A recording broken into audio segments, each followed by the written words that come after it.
हमें एक फैमिली दिखाई जाती है जिनके 3 बच्चे हैं। इनकी सबसे बड़ी बेटी है वॉयलेट। वॉयलेट एक इन्वेंटर भी है। वो अपने टाइम के अंदर हर चीज को इन्वेंट करती रहती है। उसके पास जो भी चीज होती है वो अपने बाल बांधती है और उन चीजों को इस्तेमाल कर एक नई चीज बना लेती है। वहीं पर हमें दूसरा कैरेक्टर दिखाया गया है जिसका नाम है क्लाउस। इसने अपने घर में पढ़ी हर किताब को पढ़ लिया था। इंटरेस्टिंग बात ये थी कि उसे बुक में लिखी हुई हर बात याद थी और हर पेज नंबर भी याद था। 2 बहन भाइयों की एक और बहन है जिसका नाम है सनी। ये सबसे छोटी और सबसे प्यारी कैरेक्टर है। इसकी सबसे ज्यादा शानदार बात ये थी कि ये हर चीज को चबा जाती थी, चाहे वो फिर कोई लकड़ी हो या फिर किसी टाइल का टुकड़ा। कहानी कुछ आगे बढ़ती है और हमें दिखाए जाते हैं कि बच्चों के पास एक बैंकर पहुंचते हैं। वो बैंकर अब बच्चों के पास आकर ये बताते हैं कि एक बुरे इंसिडेंट की वजह से तुम अपने पेरेंट्स को खो चुके हो। यानी कि वो बताते हैं कि तुम्हारे पूरे घर में आग लग चुकी है जिसका अभी तक कोई रीजन तो नहीं मिला है। तीनों बच्चे उस बैंकर के साथ अपने घर में पहुंचते हैं और देखते हैं कि हर तरफ हर चीज जल चुकी थी और उनके पेरेंट्स भी अब इस दुनिया में नहीं है। क्लाउस जाने से पहले एक रूम में एक दूरबीन को देखता है। ये बैंकर एक फाइनेंशियल बैंकर थे और ये इस फैमिली के पर्सनल बैंकर भी थे, इसीलिए ये बैंकर इन बच्चों की हर चीज को भी संभाला करते थे। अब ये बैंकर बच्चों को एक गार्डियन के पास लेके जाते हैं। ये उस गार्डियन के पास लेके जाते हैं जो इस फैमिली के सबसे नजदीकी थे। जब ये बच्चे गाड़ी में से उतरते हैं तो ये एक बहुत ही प्यारे घर को देखते हैं। ये बच्चे ये समझते हैं कि हम एक बहुत ही अच्छी जगह पर आ गए हैं, लेकिन ये इनकी पहली और आखिरी गलती थी। जब बच्चे मुड़कर दूसरी तरफ देखते हैं तो वो एक डरावने से घर को देखते हैं जो कि एक जंगल में था। दरवाजा खुलते ही हमें इन बच्चों के फर्स्ट गार्डियन को दिखाया जाता है। ये गार्डियन बहुत ज्यादा लालची था। इन्हें बच्चे नहीं चाहिए थे, इन्हें सिर्फ बच्चों का पैसा चाहिए था। वो इसीलिए जल्दी से उस बैंकर को यहाँ से भेज भी देते हैं और हम देखते हैं कि घर बहुत ज्यादा डरावना था। हर तरफ जाले ही जाले थे, सीढ़ियाँ टूट चुकी थी और हर तरफ बहुत ज्यादा डरावना सीन था। और उस घर के अंदर एक सीक्रेट रूम भी था जहाँ पर वो गार्डियन बच्चों को जाने के लिए मना कर देता है। इस गार्डियन का नाम था काउंट ऑलिव। बच्चों के आते ही काउंट ऑलिव उनको काम की लिस्ट थमा देते हैं। उस लिस्ट में घर का सारा काम लिखा हुआ था, जैसे कि घर की सफाई, खाना बनाना, बर्तन धोना, सब कुछ। कुछ देर बाद ऑलिव के वहाँ पर दोस्त भी आ जाते हैं। यहाँ पर हमें बताया जाता है कि ऑलिव एक ड्रामा मास्टर भी था। इसके दोस्त बहुत ज्यादा बुरे और काफी खौफनाक दिखाई देते थे।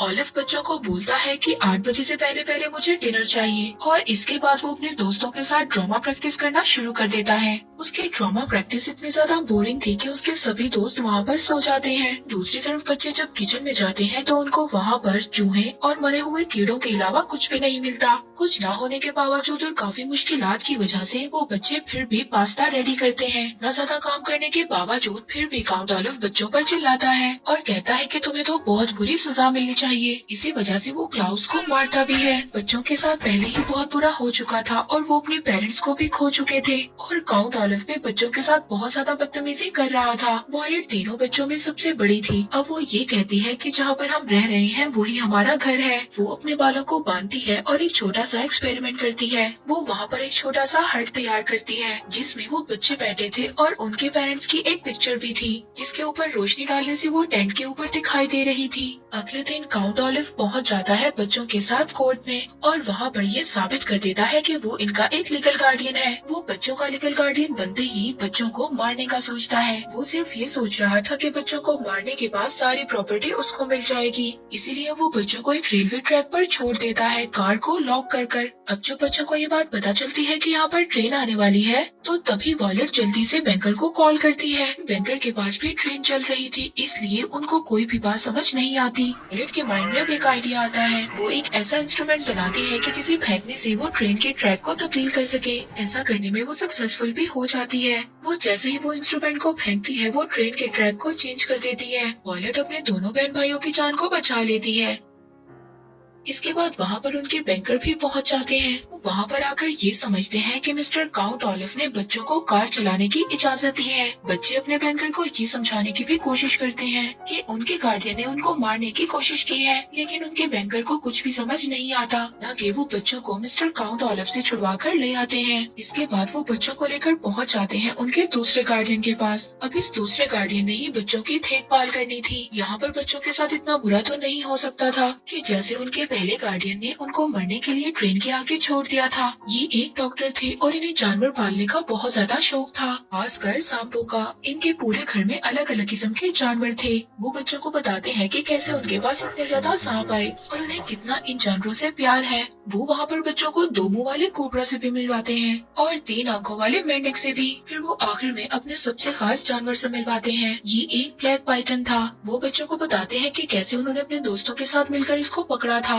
वो बताते हैं कि ये दुनिया का सबसे ज्यादा फ्रेंडली जानवर है, ये किसी भी इंसान को मार नहीं सकता। रात होने पर डॉक्टर गार्डियन उनको गाना भी सुनाते हैं। ये अब अपने दूसरे गार्डियन के साथ रहकर बहुत ज्यादा कंफर्टेबल फील कर रहे थे और वो इनको ये भी बताते हैं कि हमारे घर वाले भी हमें यही सॉन्ग सुनाया करते थे। अब वो डॉक्टर अगली सुबह सभी जानवरों और बच्चों को लेकर कहीं पर जाने वाले थे, तभी वहाँ पर एक और आदमी आ जाता है। ये आदमी उनको बताता है कि ये एक असिस्टेंट है। हालांकि बुलाया तो इसको डॉक्टर नहीं था, लेकिन ये आदमी एक बहरूपिया था और यहाँ पर हमें पता चलता है कि ये आदमी कोई और नहीं बल्कि काउंट ऑलिव था। ये यहाँ पर भी बच्चों को मारने के लिए आ गया था। ये अपने गार्डियन को बहुत ज्यादा बताने की कोशिश करते हैं, लेकिन उनके गार्डियन ये समझ ही नहीं पाते कि बच्चे क्या इशारा कर रहे हैं। बच्चों के माइंड में एक आइडिया आता है। वो सांप के ऊपर कुछ लिखकर अपने गार्डियन के पास भेज देते हैं। अब डॉक्टर को ये बात समझ आ जाती है कि ये आदमी जो उनका असिस्टेंट बनकर आया है, ये एक बहरूपिया है। तब तक बहुत ज्यादा देर हो चुकी थी। अब बच्चे जब अपने गार्डियन को ढूंढने जाते हैं तो वो उनको नहीं मिलते। अब उन बच्चों को ये बात पता चल गई थी कि उनके गार्डियन इस दुनिया में नहीं रहे। पुलिस के इन्वेस्टिगेशन और काउंट ऑलिव के बयान से ये पता चलता है कि डॉक्टर गार्डियन को किसी और ने नहीं बल्कि उन्हीं के ब्लैक पाइथन ने मारा था। बच्चे इस बात पर ऑब्जेक्शन करते हैं, कहते हैं कि वो जानवर इतना अच्छा है, वो उन्हें मार ही नहीं सकता। इस बात को कोई भी पुलिस वाला या बैंकर नहीं मानता। तभी यहाँ पर एक मेडिकल होता है। अब छोटी सी सनी पहुँच जाती है उसी ब्लैक पाइथन के पास। अब सभी यहाँ पर ये देखकर हैरान हो जाते हैं कि इतना बड़ा दिखने वाला सांप उस बच्चे को काट नहीं रहा था बल्कि उसके साथ खेल रहा था। अब वहाँ पर पुलिस वालों को और बैंकर को ये बात पता चल जाती है कि ये आदमी काउंट ऑलिव ही है। जब वो उसको पकड़ने वाले थे उससे पहले ही वो वहाँ से भाग जाता है। बच्चों का दूसरा गार्डियन भी मर चुका था। अब बैंकर के पास जो बच्चों की तीसरी गार्डियन थी वो थी एक लेडी। बैंकर बच्चों को ऐसी जगह पर ले जाते हैं, वहाँ पर वो घर पानी के ऊपर बना हुआ था। अब उस घर में से एक लेडी निकलती है, ये बच्चों की तीसरी गार्डियन थी। बच्चों को देखते ही उनकी फैमिली के बारे में पूछती है। वो लेडी अब सभी बच्चों को अपने घर के अंदर बुला लेती है। वो लेडी उन तीनों बहन भाइयों को हर बात समझाती है। वो बच्चों को समझाती है कि इस चीज को टच मत करना, ये तुम्हें मार देगी, या फिर फ्रिज की तरफ मत जाना, वो तुम्हें अपने नीचे दबा देगा। उस झूमर के नीचे मत जाना, वो तुम्हारे ऊपर गिर जाएगा। हो सके तो किसी डोर के हैंडल को भी मत टच करना, अगर वो टूट गया तो वो तुम्हारी आंखों के अंदर लग सकता है। वो लेडी हर बात से डरा करती थी। वो ये सोचती थी कि आज नहीं तो कल इन चीजों से वो मर जाएगी। इस वजह से वो घर से बाहर भी नहीं जाया करती थी। अब वॉयलेट उस लेडी से पूछती है कि क्या आपको पता है कि हमारे पेरेंट्स की डेथ कैसे हुई, यानी कि हमारे घर में आग कैसी लगी। लेकिन वो लेडी उनको कुछ भी नहीं बताती। वो वॉयलेट को एक पुराना एल्बम दिखाती है जिसमें उसकी बहुत ज्यादा पुरानी पिक्चर्स और बहुत ज्यादा पुरानी यादें थी। बच्चे देखते हैं उस एल्बम में कि ये लेडी बहुत ज्यादा ब्रेव हुआ करती थी। तभी उनके सामने एक ऐसी पिक्चर आती है जिसमें एक बहुत बड़ा ग्रुप था। तभी वॉयलेट उस लेडी से पूछती है कि क्या आप मेरे पेरेंट्स को जानती थी, यानी कि मेरे पेरेंट्स आप लोगों के साथ रहा करते थे। और इस पिक्चर में वो अपने सेकंड गार्डियन को भी देखते हैं, उनको काउंट ऑलिव ने मार दिया था, यानी कि आप सभी लोग एक दूसरे को जानते थे। पर तभी वो लेडी उस एल्बम को बंद कर देती है और उसके बारे में बात करना भी बंद कर देती है। इसके बाद वो लेडी बच्चों को एक रूम में लेकर जाती है। वहाँ पर एक बड़ी सी कांच की विंडो थी। उस कांच की विंडो में से एक बड़ा सा समंदर नजर आता था। वो बच्चों को यहाँ पर अपने हस्बैंड की डेथ का भी बताती है कि कैसे उसके हस्बैंड की डेथ हो गई थी और उसके हस्बैंड को जोंक ने खा लिया था, वो के इंसानों को सूंघ सकती है। इसके बाद अगले दिन बच्चे अपनी गार्डियन को लेकर मार्केट में जाते हैं और यहाँ पर एक और आदमी आ जाता है। ये एक कैप्टन था। ये कैप्टन उस लेडी से मीठी मीठी बातें करता है और उन्हें अपनी बातों में फंसा लेता है और बच्चे एक मिनट में पहचान लेते हैं कि ये तो काउंट ऑलिव है। ये फिर से हमें नुकसान पहुंचाने के लिए आए हैं। बच्चे अपने गार्डियन को बहुत ज्यादा समझाने की कोशिश करते हैं। वो कहते हैं कि आप समझ जाएं, इन्होंने पहले भी हमारे गार्डियन को मार दिया था और ये अब भी हमें मारने आए हैं। मगर वो गार्डियन उनकी कोई भी बात नहीं सुनती और वो कैप्टन यानी कि काउंट ऑलिव को अपने साथ घर ले जाती है। घर पहुंचकर जब बच्चे अपने गार्डियन को ढूंढते हैं तो उस वक्त तक काफी ज्यादा देर हो चुकी थी। वो देखते हैं कि वही शीशे वाली विंडो टूटी हुई थी और वहाँ पर एक सुसाइड नोट भी लिखा हुआ था। जब वो उस नोट को पढ़ने की कोशिश करते हैं तो उनको पता चलता है कि इस नोट में तो काफी ज्यादा ग्रामर मिस्टेक है, मगर वो यहाँ पर ये बात सोचते हैं कि उनकी गार्डियन तो कभी भी ग्रामेटिकल मिस्टेक नहीं करती थी। यहाँ पर हमें ये बात पता है कि क्लाउस को बुक्स के बारे में काफी ज्यादा इन्फॉर्मेशन थी। वो वॉयलेट को बताता है कि अगर कोई ग्रामर मिस्टेक कर रहा है तो इसका मतलब ये है कि वो हमें कुछ बताने की कोशिश कर रहा है। गार्डियन हमें कोई ना कोई चीज बताना चाहती है और तब उन्हें पता चलता है कि यहाँ पर उन्होंने एक केव का नेम लिखा था, यानी कि वो एक जगह पर छुपी हुई है और मरी नहीं है। इसके बाद वहाँ पर एक बहुत बड़ा तूफान आता है। हर तरफ से हर सामान उड़ रहा था। जैसा कि उनकी गार्डियन ने बताया था बिल्कुल सेम वैसे ही हो रहा था। गैस की टैंकी लीक हो गई थी, किचन से गैस निकलने लगी थी, जिसकी वजह से एक दरवाजे का हैंडल भी ऑलमोस्ट टूट चुका था, यानी कि वो हैंडल टूट कर उनकी आंखों में लगने वाला था। फ्रिज भी उस तूफान की वजह से उनके ऊपर गिरने वाला था। वो बच्चे तूफान से बचने के लिए जमीन पर लेट जाते हैं, पर जब तूफान रुक जाता है तो वो बच्चे देखते हैं कि वो मरे नहीं थे, वो अभी भी जिंदा थे। वो देखते हैं कि उनका घर 2 पार्ट्स में डिवाइड हो गया है और वो सिर्फ एक लकड़ी के टुकड़े के सहारे पर खड़े हुए हैं। इस ज्यादा खौफनाक चीजों का सामना करने के बावजूद वो अभी तक नहीं हारे थे। अब वो एक भारी सी चीज को उस लकड़ी पर मारते हैं ताकि वो लकड़ी का टुकड़ा झूल कर दूसरी तरफ जा सके और वो कूद कर जमीन पर पहुँच पाए। वो वहाँ पर आकर एक बोट में बैठते हैं और उस जगह पर जाने लगते हैं जहाँ पर उनकी गार्डियन अभी भी जिंदा थी। उस गुफा में पहुंचने के बाद अपनी गार्डियन को आवाज लगाते हैं, जिसके बाद उनकी गार्डियन उनके पास आ जाती है। वो बच्चे अपने गार्डियन से पूछते हैं कि आपके साथ क्या हुआ था, तो वो बच्चों को बताती है कि वो बहुत बड़ा जल्लाद था, उसने जबरदस्ती मुझसे वो नोट लिखवाया था। बच्चे अपनी गार्डियन को कहते हैं कि हम यहाँ पर आपको लेने आए हैं। पहले तो उनकी गार्डियन मना कर देती है, लेकिन फिर वो बच्चों के साथ जाने के लिए तैयार हो जाती है। अभी वो समंदर के दरमियान में ही थे, पर तभी वहाँ पर एक जोंक ने उनकी बोट पर अटैक कर दिया था। वहाँ पर पानी में से सभी जोंक उनकी बोट के अंदर आने लगी थी। तभी उन्हें अपनी तरफ एक और बोट आती हुई दिखाई देती है। अब उस बोट से हेल्प लेने के लिए जोर जोर से चिल्लाते हैं। ये बोट किसी और की नहीं बल्कि काउंट ऑलिव की थी। वो फिर से बच्चों के पास पहुंच गया था। वो उनकी गार्डियन का हाथ पकड़ता है और कहता है कि मैं तुम्हें छोड़ दूंगा। काउंट ऑलिव उनकी गार्डियन को पानी के अंदर ही छोड़ देता है, यानी कि काउंट ऑलिव ने उनकी तीसरी गार्डियन को भी मार दिया था। मगर तभी वहाँ पर बैंकर और पुलिस वाले भी पहुँच जाते हैं। अब यहाँ पर ये दोनों बहन भाई फिर से पुलिस वालों को बताने की कोशिश करते हैं कि काउंट ऑलिव ने कितने ज्यादा लोगों को मार दिया है और वो हमारी जान के भी पीछे पड़े हुए हैं। लेकिन वो बैंकर बिल्कुल भी बच्चों की बात नहीं मानते। अब यहाँ पर काउंट ऑलिव उन सबको अपने ड्रामा के लिए इनवाइट करता है।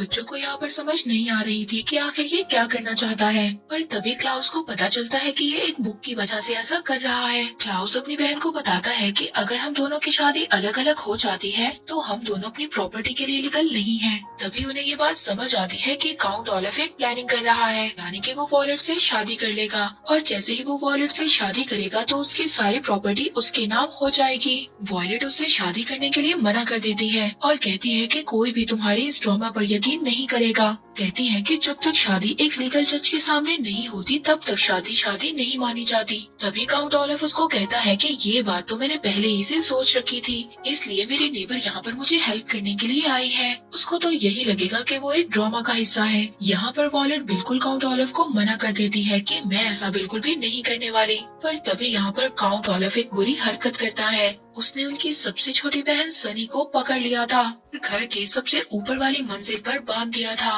कहता है कि अगर तुमने मुझसे शादी से मना किया तो मैं तुम्हारी बहन को इतनी ऊंची बिल्डिंग से नीचे गिरा दूंगा। अब मजबूरन वॉयलेट को हाँ कहना पड़ती है और यहाँ पर स्टार्ट हो जाता है काउंट ऑलिव का ड्रामा।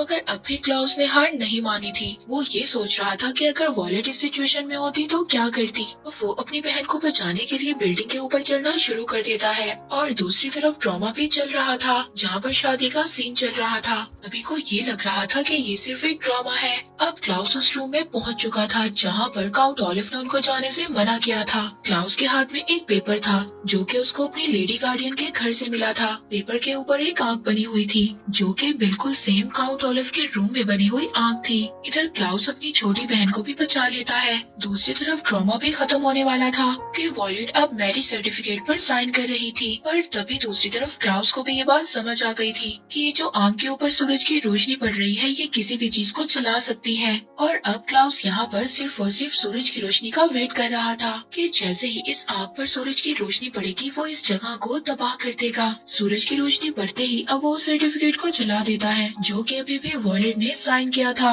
अब काउंट ऑलिव सबको चीख चीख कर ये बता रहा था कि तुमने तो इन बच्चों की बात नहीं सुनी। ये बच्चे तो कब से कह रहे थे कि सब के पीछे मेरा ही हाथ है और मैंने ही सबको मारा है। अब उस सर्टिफिकेट के जलते ही स्टेज पर हर आदमी आ जाता है जो कि उस ड्रामे का हिस्सा बना हुआ था और इसके बाद काउंट ऑलिव को सजा हो जाती है। अब काउंट ऑलिव की रियल सजा से पहले जज उसे वही सारी सजा देता है जो इन बच्चों ने अब तक बर्दाश्त किया था, यानी कि काउंट ऑलिव को सबसे पहले एक ट्रेन की पटरी पर बांध दिया जाता है, फिर चौक से भरी हुई बोट के अंदर भी छोड़ दिया जाता है। इसी के साथ उसे सांपों से भरी हुई जगह पर भी रखा जाता है। दूसरी तरफ बैंकर के पास अभी भी बच्चे थे जिनका अभी तक ना तो कोई गार्डियन था ना ही कोई ऐसा इंसान जो उनका ख्याल रख सके। बैंकर उनको कहते हैं कि जाने से पहले मैं तुम्हें एक ऐसी जगह पर लेकर जाना चाहता हूँ। उन बच्चों के बैंकर उनको ले जाते हैं उनके घर पर जो कि पूरी तरह से जलकर बर्बाद हो गया था। जब बच्चे अपने घर में पहुँच जाते हैं तो वहाँ पर क्लाउस को एक लेटर मिलता है जो कि उनके पेरेंट्स ने लिखा था।